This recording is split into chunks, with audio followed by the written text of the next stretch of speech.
Super burning topic ఆంధ్రప్రదేశ్లో liquor scam. ఒక్కొక్కళ్ళు బయటపడుతున్నారు.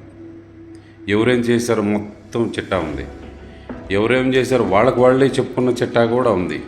చివరికి ఈ బంగారం, ఈ డబ్బు ఎప్పటికప్పుడు ఏ ప్యాలెస్కి చేరింది అనేది పాయింట్ ఆఫ్ వ్యూలో నడుస్తుంది. ఇప్పుడు అందరికీ ఫస్టే అర్థమైంది, ఇదివరకు స్కామ్ చేసేటప్పుడే అర్థమైంది, ఇప్పుడు మరీ అర్థమవుతుంది పలాని ప్యాలెస్కే డబ్బులన్నీ వెళ్ళాయి అని.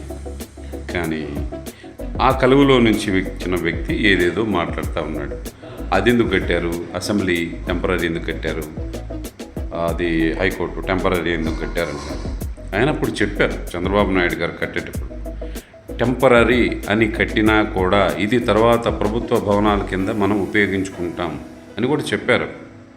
ఇదేం పారేరే ఏంలాగా ఆ ప్రజావేదిక పడేసినట్టు అందరూ పడేస్తారా అంటే వేస్ట్ చేస్తారనుకుంటున్నారా సొమ్ముని? కోట్ల రూపాయల ప్రజల సొమ్ము అది వేస్ట్ చేయడానికి ఇట్లా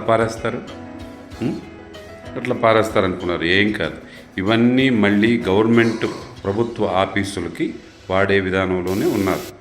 అందుకని అన్నీ ఉపయోగపడతాయి. అందుకని ఈయన దిగులు చెందాల్సిన పని లేదు. ఈయన లక్షల కోట్ల రూపాయలు నష్టం చేశారు, అయినా దిక్కు దివానం లేదు.